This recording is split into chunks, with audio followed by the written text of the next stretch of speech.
ജനപ്രതിനിധിയായിട്ട് select ചെയ്യുകയാണെങ്കിൽ ഈ ഒരു സൊസൈറ്റിയിൽ എനിക്ക് കുറച്ച് മാറ്റങ്ങൾ കൊണ്ടുവരാൻ തോന്നിയിട്ടുള്ളത് സ്കൂൾ കരിക്കുലം ആക്ടിവിറ്റീസിലാണ്. സ്കൂൾ കരിക്കുലം ആക്ടിവിറ്റീസിൽ ഈ ഒരു എക്സാം പോയിൻ്റ് ഓഫ് വ്യൂ നിന്ന് മാത്രമല്ലാണ്ട് ഒരു മാർഷൽ ആർട്സോ, കാര്യം ഇന്നത്തെ സമൂഹത്തിൽ ആരും സുരക്ഷിതരല്ലെന്ന് എനിക്ക് തോന്നിയിട്ടുണ്ട് പലപ്പോഴും. പിന്നെ ഒരു വുമണിൻ്റെ മാത്രം പറയാമല്ല, ഇപ്പോൾ ഒരു മെയിലായിക്കോട്ടെ ആരും ഒരു സുരക്ഷിതരായി എനിക്ക് തോന്നിയിട്ടില്ല. അപ്പോൾ ഒരു മാർഷൽ ആർട്സൊക്കെ പഠിപ്പിക്കുന്നതിലൂടെ അവർ കുറച്ചുകൂടി എംപവേർഡ് ആവാൻ, ഇപ്പോൾ ഫീമെയിൽ ആയിക്കോട്ടെ മെയിൽ ആയിക്കോട്ടെ, അവർ കുറച്ച് എംപവേർഡ് ആവാൻ ഒരു മാർഷൽ ആർട്സിൻ്റെ സഹായമൊക്കെ വളരെയധികം ഉപകാരപ്പെടുത്തും. അതുപോലെ തന്നെ ഈ നമ്മളിപ്പോൾ എപ്പോഴും നമ്മൾ ഈ ഹ്യൂമൻ റൈറ്റ്സിനെ പറ്റി മാത്രമേ പറയുന്നുള്ളൂ. ഒരുപാട് മിണ്ടാപ്രാണികൾ നമുക്ക് ചുറ്റുമുണ്ട്. ഈ സ്ട്രേ ഡോഗ്സ് ആയിക്കോട്ടെ, മറ്റ് ജീവികളായിക്കോട്ടെ, അവർക്കൊക്കെ നമ്മൾ വേണ്ടത്ര ശ്രദ്ധ കൊടുക്കുന്നില്ലെന്ന് എനിക്ക് പലപ്പോഴും തോന്നിയിട്ടുണ്ട്. അപ്പോൾ അങ്ങനത്തെ കുറച്ച് കാര്യങ്ങളിലൊക്കെ മാറ്റം കൊണ്ടുവരണം എനിക്ക് തോന്നിയിട്ടുണ്ട്. അല്ലെങ്കിൽ ഞാനൊരു മന്ത്രി ആവുകയാണെങ്കിൽ എനിക്ക് ഏറ്റവും കൺസേൺ ആയിട്ട് തോന്നിയിട്ടുള്ളത് നമ്മുടെ ഇക്കോസിസ്റ്റത്തിനെ കുറിച്ചാണ്. കാരണം ഇപ്പോഴത്തെ നമ്മുടെ സ്ഥിതി അനുസരിച്ച് എല്ലായിടത്തും പ്ലാസ്റ്റിക്കാണ്, ചുറ്റുപാട് മൊത്തം പ്ലാസ്റ്റിക്കാണ്. അപ്പോൾ ഇക്കോസിസ്റ്റം തന്നെ കംപ്ലീറ്റ്ലി തകർന്നു പോകുന്ന ഒരു നിലയിലാണ് പ്ലാസ്റ്റിക് കൊണ്ട് മൂടിയിരിക്കുന്നത് പരിസ്ഥിതി ഫുള്ള്. അപ്പോൾ അതിൽ എന്തെങ്കിലും ഒരു ചെറിയ സ്റ്റെപ്പ് നമ്മൾ ഇപ്പോഴേ എടുത്ത് തുടങ്ങിയാൽ ആ ഒരു സമയമാകുമ്പോഴത്തേക്കും നമുക്ക് ഒരു ക്ലീൻ ആയിട്ടുള്ള എൻവയോൺമെൻറ്റ് കിട്ടും.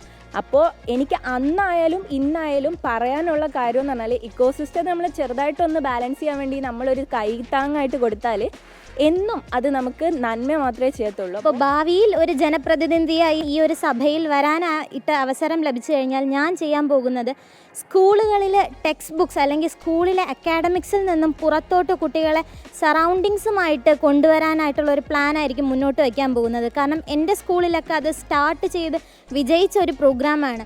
അപ്പോൾ ഞാനൊരു ജനപ്രതിനിധിയായി വന്നു കഴിഞ്ഞാൽ ഓൾമോസ്റ്റ് എല്ലാ സ്കൂളിലും അത് മുന്നോട്ട് കൊണ്ടുവരാനായിട്ടുള്ള ഒരു പ്ലാനായിരിക്കും മുന്നോട്ട് വയ്ക്കാൻ പോകുന്നത്. നമ്മുടെ സമൂഹത്തിൽ താഴ്ന്ന ജാതിയിൽപ്പെട്ട ഒരുപാട് കുട്ടികളാകട്ടെ, അതുപോലെ തന്നെ മുതിർന്നവരാകട്ടെ ഒരുപാട് പേരുണ്ട്.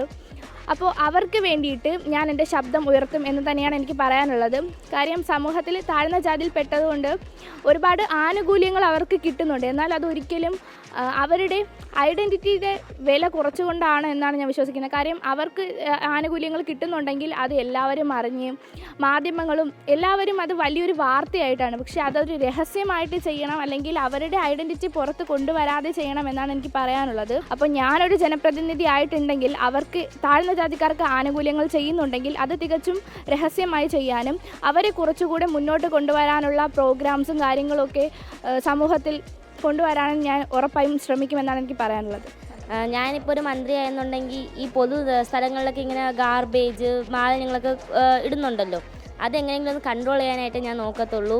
ഇപ്പോൾ പല ആൾക്കാരും അവരുടെ വീട്ടിൽ ഫ്ലാറ്റുകളിൽ താമസിക്കുന്ന പല ആൾക്കാരും അവരുടെ വീട്ടിൽ മണ്ണില്ലാത്തതുകൊണ്ടും വേസ്റ്റ് ഡിസ്പോസ് ചെയ്യാനായിട്ടുള്ള സ്ഥലങ്ങളില്ലാത്തതുകൊണ്ടും ഒക്കെയാണ്, പിന്നെ പൈസ കൊടുക്കാനായിട്ടുള്ള മടിയൊക്കെ കൊണ്ടാണ് എല്ലാവരും ഈ റോഡുകളിൻ്റെ സൈഡിലൊക്കെ ഇതുകൊണ്ട് ഇടാനായിട്ടുള്ള കാരണമാകുന്നത്.